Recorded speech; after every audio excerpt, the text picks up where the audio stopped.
On a branché le câble. Et il va nous parler, Nami Nasser, de ce qui fait polémique depuis maintenant un peu plus d'une semaine, depuis entre autres que Marianne Pouchtou est apparue sur M6. Voilà. C'est ça, tout à fait. Et d'ailleurs, le titre que j'avais pris, c'est Respecter toutes les femmes.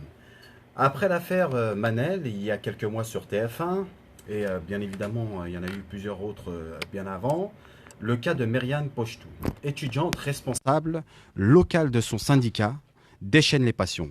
Comment une femme peut être ambitieuse, responsabilisée, épanouie, insoumise, féministe et porter un hijab.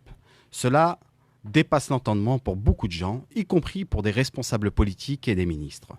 Ces gens ne supportent pas, ne tolèrent pas cette liberté pour une femme de porter un vêtement qui a une signification religieuse. Une liberté donnée par le principe de laïcité, paraît-il, si cher à la France. Parmi les personnes choquées, beaucoup se prétendent attachés à la liberté, à l'égalité, au vivre ensemble, au féminisme même. Elle emploie des grands mots, mais c'est à croire qu'elles n'en comprennent même pas le sens.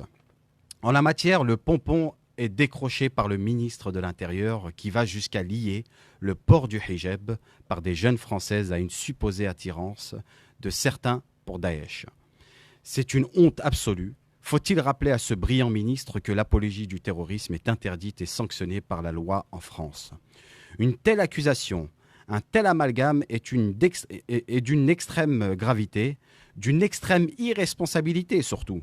C'est assimiler les porteuses de hijab à des prosélytes du terrorisme. Des propos absolument scandaleux et dangereux qui attisent la peur et la haine.